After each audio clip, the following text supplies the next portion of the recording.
Everyone, आज के इस लेसन में हम रीड करने वाले हैं एन एसे ऑफ हॉर्स। तो वीडियो को अंत तक जरूर देखिएगा और वीडियो पसंद आए तो इसे लाइक शेयर जरूर कीजिएगा। और अगर आप हमारे चैनल पर नए हैं तो हमारे चैनल इब्राहिम टीम इंग्लिश को भी सब्सक्राइब कर लीजिएगा और बेल नोटिफिकेशन के बटन को भी प्रेस कीजिएगा ताकि आपको हमारी मज़ीद वीडियोस की नोटिफिकेशन मिलती रहे। तो चलिए शुरू करते हैं अपना आज का लेसन। और ये ऐसे आप अपने स्कूल वर्क में भी लिख सकते हैं। अगर आपको कोई ऐसे मिला हो वो भी हॉर्स पर, तो आप ये ऐसे लिख सकते हैं।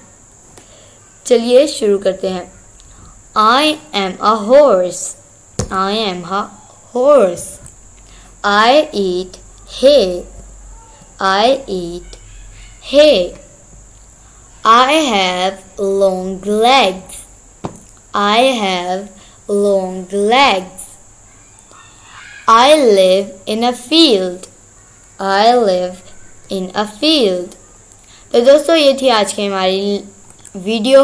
अगर ये वीडियो पसंद आई हो तो इसे लाइक शेयर ज़रूर कीजिएगा और अगर आप हमारे चैनल पर नए हैं तो हमारे चैनल को भी सब्सक्राइब कर लीजिएगा इसी तरह की मज़ीद इंग्लिश वीडियोस के लिए। और बेल नोटिफिकेशन के बटन को भी प्रेस कीजिएगा ताकि आप हमारी कोई वीडियो मिस ना कर सकें।